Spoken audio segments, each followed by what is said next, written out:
Let me lose my headpiece. Hopefully my sound is coming in much better now. So, wide receiver rankings. I'm going to share my screen. I'm going to get on the Sleeper app. I'm going to kind of give you guys some visuals to go off of. But you guys know who I'm picking number one. None other than Cooper Kupp. He's my guy. In Dynasty, I've been rostering this guy for a very, very long time. He's that dude. Cooper Kupp is as good as it gets. So I'm going to pick a very standard league, and I'm going to use that as my template to kind of highlight some of these players. Cooper Kupp did something amazing last year. He should have won MVP, to be honest. Cooper Kupp was just that good. And it was sad that he was not able to win the MVP. So I was kind of pissed off about that. But let me go ahead and share my screen so you guys can get that visual as we talk fantasy football. Let's look at what Cooper Kupp was able to do last season. Cooper Kupp, 29 years old, 6'2", 208 pounds. He's not like an overly big guy, but he can play some football. He had 191 targets last year.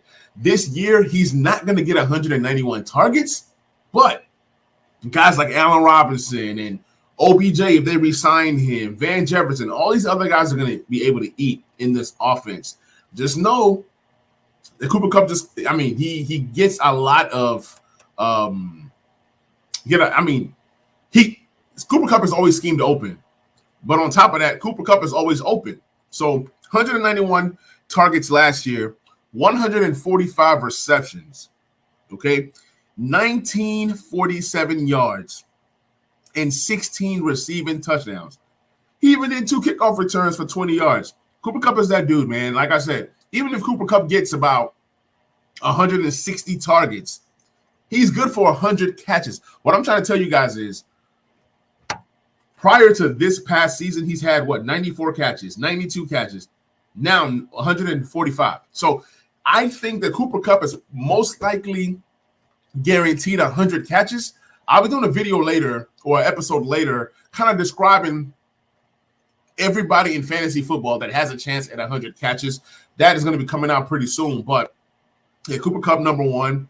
Number two on my list, I have Justin Jefferson. Justin Jefferson has been amazing. He's been amazing ever since he's come into the league.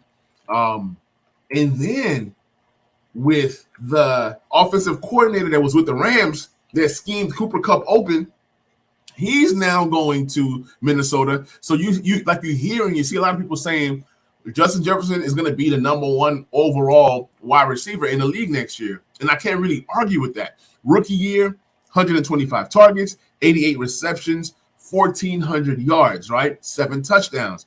Last year, 167 targets, 108 receptions. A lot of people don't even realize that Justin Jefferson had over 100 receptions. He was just that good. I mean, it was just a lot of good wide receiver play from Deebo to Tyreek Hill to JaMarr Chase. If you didn't have Justin Jefferson, or if you didn't really focus on Justin Jefferson, you wouldn't realize he had over 100 catches. But he had 108 receptions last year for 16 yards. Over 1,600 yards. That's insane. And then 10 touchdowns. With this amazing stat line, he still finished as the PPR wide receiver 4. That's just how good the wide receivers were last year. In any other typical year, 108 catches, 1,600 yards, 10 touchdowns, that's usually good for most times PPR wide receiver number 2 overall or number 3. But number 4 is not bad. I mean, he put up some numbers, but I'm just saying that there were just other guys that put up so much amazing numbers that it made what Justin Jefferson did look like it wasn't much. No, he did a lot. He was great. 23 years old, for those of you guys who play Dynasty, 6'1", 195 pounds. When he was coming out of college, everybody was saying, oh, he's going to be a slot wide receiver. He can't play outside. Justin Jefferson is a football player. He can play all over the field. Coming in at number 3 is my guy, JaMarr Chase. I wanted to have JaMarr Chase a little bit higher on this list, but it's all good. It's all good. JaMarr Chase coming in at number 3. I think because of Justin Jefferson being the focal point, you got Thielen, you have Osborne, you have the great offensive coordinator that they just picked up, Kirk Cousins. But a guy like JaMarr Chase, you have Burrow, you have Mixon, and you also have T. Higgins. So it's like what JaMarr Chase can do is capped. Not only that, JaMarr Chase ended up as the PPR wide receiver number 5, right? One away from Justin Jefferson. But look at the stat line. Look at the difference here. He had 128 targets, far less than what Justin Jefferson had last year, right? Way far less than what Cooper Kupp had. But he had 81 receptions for 1,455 yards, over 1,400 yards. Then he had 13 touchdowns. So those touchdowns make a difference. He did lose a fumble, but compared to Jefferson's 10 touchdowns, this is 13 touchdowns. That extra 3 touchdowns does boost your numbers. He had 1,400 yards. Jefferson had 1,600 yards. Chase had the better quarterback, but Chase also had the better complement wide receiver on the other end, even though that Adam Thielen is a dog. Even though he's older, he is a dog. So it's debatable. Then it comes down to quarterback. Of course, you take Joe Burrow over Kirk Cousins. So that's what it all boils down to. JaMarr Chase has a chance to even do bigger and better things than what he did last year. He's going to be a high touchdown guy because he's just that kind of guy. But what I see out of JaMarr Chase, what if he gets 140, 150, 160 targets? How many more yards does he have? That means he's going to shatter 1,600 yards, right? Even with all these targets, he'll be like right under if he gets about, let's say, 30 more targets, you can pencil him in for right at 92, 93 receptions or even 99. I just don't see him as a high reception kind of guy just because of how he plays. He gets open. Now they're saying that he's going to be headed for the slot role. If he does head for the slot role, then you can expect more receptions for JaMarr Chase. We're playing on the outside. Most outside guys don't get a lot of volume like that. So I do expect him to most likely get 10 touchdowns again, but regression in year 2, it's possible that he doesn't crack 1,400 yards. It's possible that he doesn't crack 81 receptions, but he's going to crack over 80 receptions. That's JaMarr Chase. He's going to be open. But you guys might see why I say that JaMarr Chase might take a step back, not just because JaMarr Chase isn't that. It's just certain things could happen. Okay, I'm going to get to that in a minute. At number 4, I have Devonta Adams.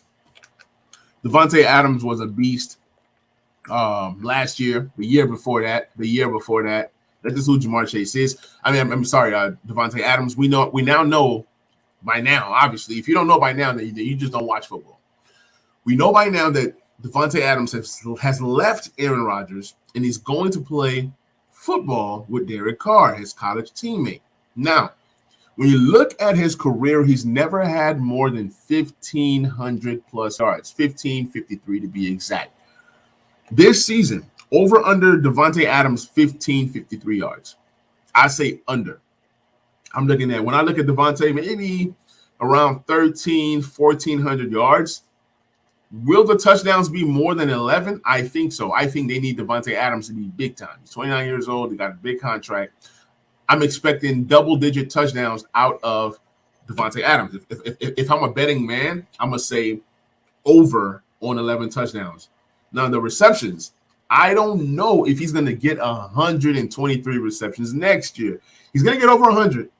I believe so in the last 4 years. 111,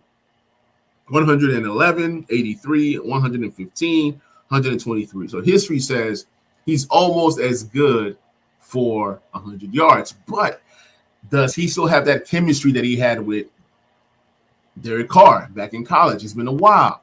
Aaron Rodgers. Aaron Rodgers is Rodgers. Carr is Carr. So let's just go ahead and get that out the way. In 2020, Devonta Adams only played 14 games, and that was 2019.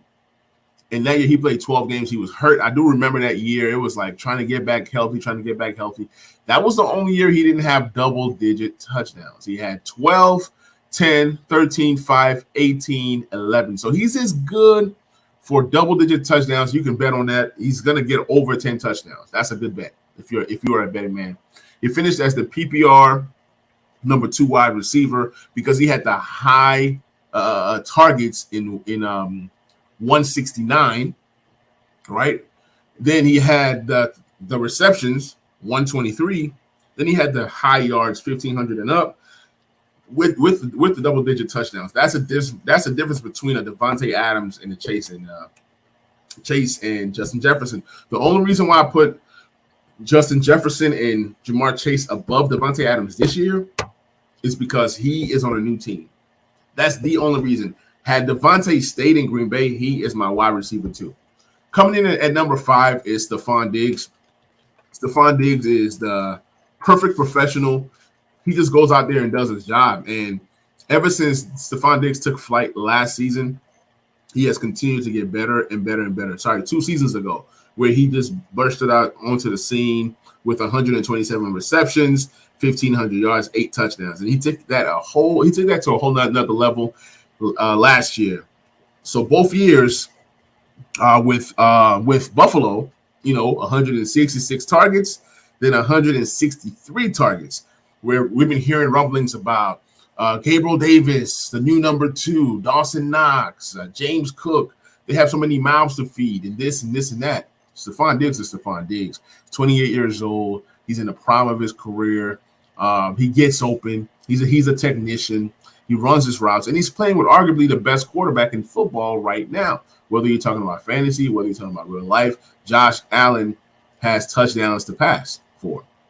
So with Josh Allen, if Josh Allen is good for 36 and 37 passing touchdowns, you best believe Stefon Diggs is getting at least 10 of those, right? So I love my chances with Josh Allen playing quarterback and then him passing to Stefon Diggs. So, look, I love it. Love. So I got Stefon Diggs, like I said, as my number 5 wide receiver. He cracked over 100 receptions once more again off of 163 targets. I mean, if he gets over 150, 40 targets even, he's going to catch over 100 balls. So the yards is where it's going to be kind of iffy. But even with Stefon Diggs so-called having a down year, everybody said, oh, it's not the same Stefon Diggs, because they were expecting 127 receptions or 1,500 yards. Those things don't happen. People regress. So he went from wide receiver 3 last year to wide receiver 7. Some people were saying that Stefon Diggs is not going to finish in the top 12. And he still did that. So this year I have Stefon Diggs as my number 5. I think he's going to have a great season. Even with the emergence of guys like Gabriel Davis and the rest of them, it's only going to help Stefon Diggs even more. So I'm expecting him to have over 100 receptions, over 1,200 yards, and I believe he's going to have double-digit touchdowns. So there's that. Now, moving on to my next person, I have CeeDee Lamb. CeeDee Lamb is a guy that, to me, in Dynasty, he's overhyped. But in redraft, you can make a case for CeeDee Lamb. I think that CeeDee Lamb playing with Dak Prescott, being that Amari Cooper is gone, being that offense wants to throw the ball. My only question with CeeDee Lamb is that can he get open versus the best of the best corners? At the end of the day, I think he's going to be force-fed targets. Last year, he received 120 targets, right? And that's with Amari Cooper being there. This year, CeeDee Lamb has a chance to go for 160 targets. There's targets to be had, and I think he has a chance to go for 160 targets. And if he does, he's going to shatter this 74 to 79 reception area that he's been in. So you can look at CeeDee Lamb as a guy with a potential 100-catch season. So I can see the hype in Dynasty, but at the same time, he hasn't done much to make him that next Stefon Diggs or this. But let's see. I mean, he has a chance to be the number 1. So he's going from wide receiver 19 last year to my wide receiver 6. I think he's going to be peppered with targets. If you can get his touchdown numbers up, he can really do some damage and even possibly go higher than Stefon Diggs. It was a tough choice for me between my number 5 to number 7 guy. But yeah, CeeDee Lamb, has an excellent chance this year to do a lot of damage. Like I said, he's going to be peppered with over 160 targets, and you're looking at about if you get 160 targets, you better have 100 receptions. I'm just saying. And if you had 6 touchdowns last year, you better be in double-digit touchdowns if you're getting 40 more targets. That means with 40 more targets, you're also looking at more than 1,100 yards. So you might be seeing 1,400 yards. You might see that Justin Jefferson type number from last year or even from his rookie season. So that's what I'm looking at from CeeDee Lamb. Whether it happens or not, I'm not sure. With my number 7 wide receiver, it's none other than Deebo Samuel. Deebo Samuel had a great year last year. That's what I'm saying. Like, so many wide receivers had great years that it shadowed other wide receivers. Like, Deebo did something so amazing. He was a PPR wide receiver number 3 last year. He had 77 receptions on 120 targets, and that's with Garoppolo. So this year with Trey Lance, it's kind of scary. I wanted to put Deebo up a little bit higher, but with having a young quarterback, a guy that he doesn't have chemistry with yet, I said, okay, he might just take a step back. Not only that, Deebo hasn't really been healthy. His first season, fairly healthy, 15 games. Second season, 7 games. Last year, fairly healthy season with 16 games. But he had 77 receptions last year, 1405 yards, 6 receiving touchdowns. Then if you go to his rushing stuff, I don't think they put his rushing stuff here, but he also ran the ball a lot and rushed for a lot of touchdowns. Let me see if I can find that, even if it's through his game log. That's the difference between having Sleeper on the computer and having Sleeper on the desktop. But yeah, Deebo Samuel definitely ran the ball last year. He ran the ball. Did some pretty good things. They have receiving. They have return. I just can't get. Yeah, I can't get. Let me see. Yeah, the desktop doesn't want to show me any of the rushing ability or the rushing yards that he was able to get. But it's all good. We all know what he was able to do on the ground. He's a dual threat. I don't want Deebo running the ball or getting carries because, with his injury history, even though he was healthy last year, he was banged up last year and he was able to survive. So I don't want to see Deebo receiving carries, but I think that Deebo is going to be able to put together something nice to be a top 12 wide receiver next year. Now, my number 8 guy is Mike Evans. Like Mike Evans a lot. People are like, whoa, you have Mike Evans over this guy, or you have Mike Evans over that guy. It was actually tough. To make this list. But I think that when you look at Mike Evans, the last 2 seasons, 13 touchdowns, 14 touchdowns. He's right at about 1,000 yards, which is kind of scary because it can be outside of that 1,000 yard. But look, he's been in the league for 8 years, and he's had 8 1,000-yard seasons. He might make it 9 in a row, especially with Chris Godwin being banged up, Julio being there. But you don't know what you're going to get out of Julio. You have Russell Gage, who's solid, but he's not a star. So Mike Evans is going to get targets. But the cool thing about Mike Evans is for a guy that only gets 109 targets or 114 targets, he's finished PPR wide receiver 11 2 years ago, and then last year PPR wide receiver 9 because of the high touchdown number. As long as he continues to get touchdowns, that means he's going to continue to do a lot of damage for you. So I see another year of another 1,000-yard season, and I'm also seeing double-digit touchdowns. He's a safe wide receiver 1. Even if he doesn't finish wide receiver 8 like I think he can, then you're looking at wide receiver 12 at the worst. He's just that good. And I'm going to, open up the game log a little bit to show you what he was able to do last year. Even when you say, oh, he's not consistent, he's not that. Okay, 5 points, but 24, 18, 14, 29.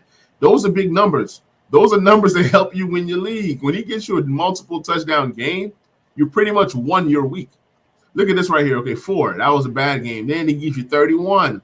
3 touchdown game. Off of just 6 catches. That's just who Mike Evans is, a high touchdown volume guy. And with no Gronkowski being here this year and with the tight ends being kind of funny, I expect Mike Evans to have more targets in the red zone. As long as he gets more targets in the red zone, you're looking at Mike Evans being a safe wide receiver 1 this year in fantasy.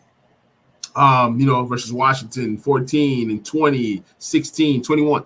Look, I will take these games that he played so well. Yeah, he had some bad ones. Yeah, the 2s and the 4s hurt, but for the most part, he's throwing up some monster 14s to 20s.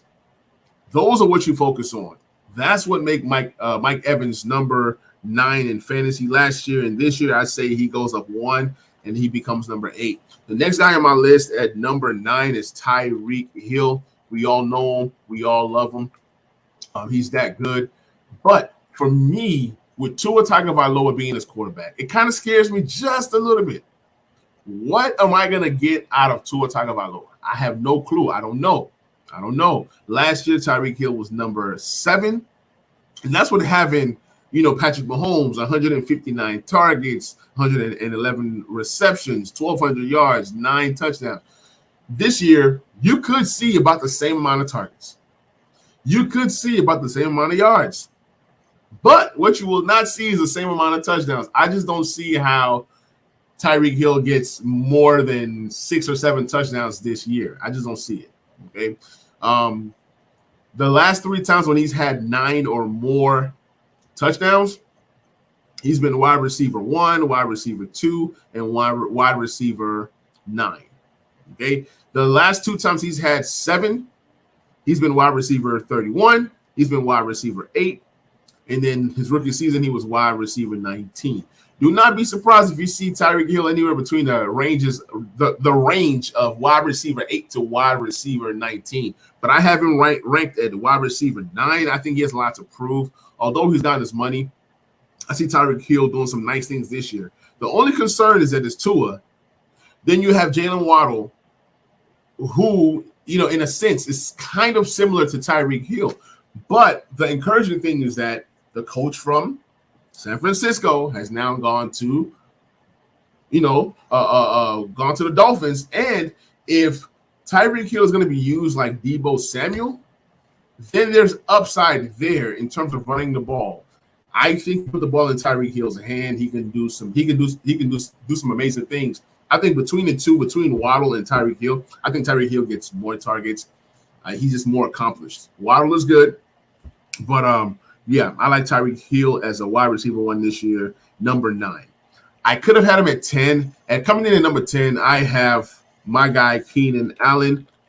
Keenan Allen has been doing this for years. And every year, he's almost guaranteed 100 receptions. The last 5 years, he has 4 out of 5 years of 100 receptions. He has, the last 5 years, he has 97 receptions. He's averaging over 100 receptions the last 5 years. He's averaging over 1,100 yards the last 5 years. But then he gives you that 6 to 8 touchdowns. So most times it's more so 6 than 8. I remember when he used to give you 4, and then you're like, oh man, I need. Then the injury starts to happen in San Diego when he played 8 games and when he played 1 game. But even when he played 8 games, he was on his way to doing great things. It was potentially looking like maybe he might score 8 touchdowns this year and be more so close to what he was his rookie season. But yeah, man, the guy is a beast. He's phenomenal. He's just been that guy for 9 seasons, man. It's crazy. So history says he's going to get you about 6 touchdowns. 6 is safe, right? History also says he's going to get you 100 receptions.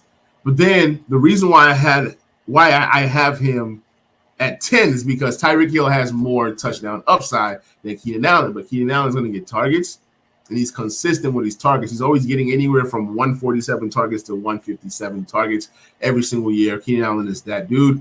All right, moving on to number 11. This is a guy I feel that could be a wide receiver 1 this year, and this roster of the Bengals have a chance to roster 2 wide receiver 2s this year.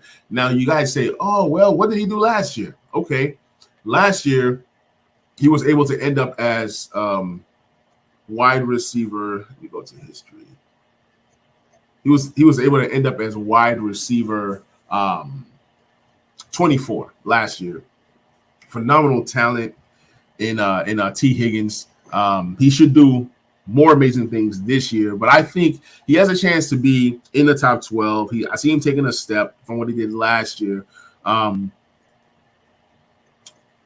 So it's not okay. Show me the history here. Okay, so last year he had 110 targets for 74 yards, 1,000 yards, and 6 touchdowns. I see him getting double-digit touchdowns this year. That's number 1. I also see him getting about 132, 139 targets, close to 140. I think that JaMarr Chase can do a lot of things. JaMarr Chase needs less targets than T. Higgins needs targets. So, but I still see where a scenario where both guys get to eat this year. I think both guys get over 1,000 yards. Both guys get over double-digit touchdowns.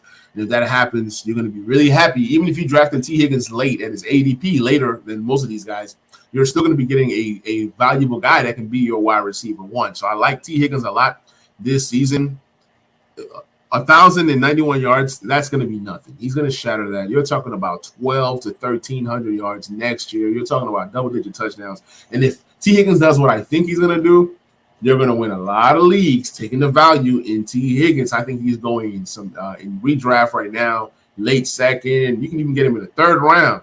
And if your league is not smart at all, you can get him in the early fourth, which is crazy, especially if there's a running back run, then yeah, you can get T. Higgins in that spot. Coming in at number 12, this one's going to shock everybody. And you can call me a homer if you want. I think and I believe that Terry McLaurin ends up as wide receiver 12 this year. Last year, he finished as wide receiver 25, and that was with no quarterback throwing to him. I mean, he still had 130 targets last year for 77 receptions, 1,053 yards, over 1,000 yards, and 5 touchdowns. Now, you look at me and say, Manny, well, you talked about these other guys that don't really get high touchdown volumes and things of that nature. I get it. But when you look at Terry McLaurin, he's always healthy for the most part. His rookie season, he missed 2 games. Sophomore year, 1 game, and then he played all 17 games last year. Yes, it took 17 games just to get barely 1,000 yards, but that's because you had Taylor Heinicke throwing the ball.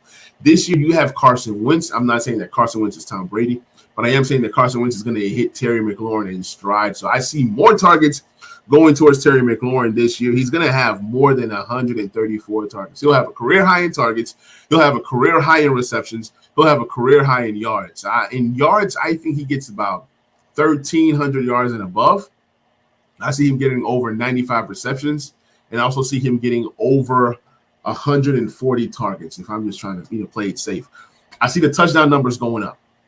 He has the potential to have a career high in touchdowns this season. Even though people know who Terry is, expect Terry to go deep a lot more this year, and he finally has a quarterback with an arm that can throw the ball to where only Terry can catch it. And then with the additions of guys like Jahan Dotson and those guys, I still feel that he has a chance to flourish in that offense. So I'm expecting big things from Terry, and I think this is the year that he gets it done.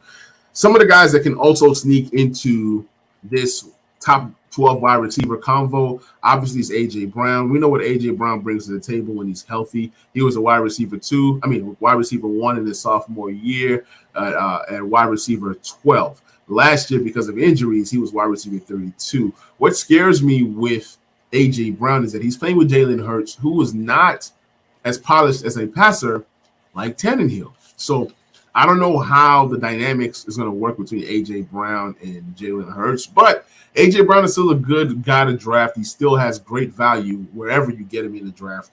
And then you have Michael Pittman, who everybody's on the Michael Pittman hype train right now. He has a chance to be wide receiver, a wide receiver 1. He was, wide receiver 17 last year, and he had more upside than Terry coming into this season. He had 88 receptions. He had 1,082 yards, 6 touchdowns. Now you get an upgraded quarterback for their system in Matt Ryan. And we've seen what Matt Ryan has been able to do with bigger wide receivers. So that's why people are so excited for that Michael Pittman and Matt Ryan combo. Whether it works or not, I don't know. Matt Ryan has not necessarily looked good his last few seasons. So is that because the Falcons were so bad, or is it just because Matt Ryan is declining? The last 2 seasons, 26 touchdowns, 11 interceptions, and 20 touchdowns, 12 interceptions. But he does have a run game. He does have a defense. They're not going to rely on Matt Ryan to do too much. But yeah, Michael Pittman is one of those guys that, man, he's a wild card. He's a wild card. Definitely has an upside. He definitely can get more targets. They didn't really do much in terms of adding wide receivers last year. So the last guy on my list that has a chance to do something is Mike Williams. Mike Williams burst onto the scene last year. Believe it or not, Mike Williams ended up as the wide receiver 12. Let's just look at his numbers real quick. He had 129 targets, 76 receptions, 1,100 yards, 9 touchdowns. I think that Terry McLaurin can do just this, which is why I put Terry in as my number 12 wide receiver overall. But yeah, Mike Williams, who is he? I mean, 1 year he gets 10 touchdowns, and the next year he gets 1,000 yards, and the next year he just doesn't do anything. Then last year he does a little bit of both, 1,000 yards and 9 touchdowns. So he's a wild card. He's a guy that if he's on his P's and Q's, he can be really, really good. But can the Chargers roster or offense roster 2 wide receiver ones? That's kind of like, it's kind of like you look at the Chargers and then you look at the Bengals. You have 2 great young quarterbacks in Herbert and Joe Burrow. Can those offenses sustain 2 wide receivers? And if you like T. Higgins, you got to like Mike Williams, but Mike Williams is not on the level that T. Higgins is, in my humble opinion. But I do think that Mike Williams is going to be very relevant next year. Although last year he had games like to start the season where he had like monster games. He came out with 5 touchdowns first 3 games, or 4 touchdowns first 3 games. He had 22, 33, and people were selling high on Mike Williams and getting all kinds of stuff back in return. And he had another huge game where he had 8 receptions for 165 yards, 2 touchdowns. That was 36. So we're looking at about the first 5 weeks where Mike Williams was possibly the number 1 overall wide receiver. I mean, he was just that good. Then he fizzled out. Then there's a 4, and a 3, then a 7, and a 7. You're like, oh, we know who Mike Williams is. And he starts to come on strong again. A 20-point game, a 7-point game, 16, then 12, then 12, then 9. Then 0. I think that was an injury or something like that. Then he comes back and finishes off strong with 15 as well as 26. So overall, it was a mystery. It was a journey, but he still ended up as wide receiver 1 last year. And he has a chance to do it again this year. So, guys, this is the episode.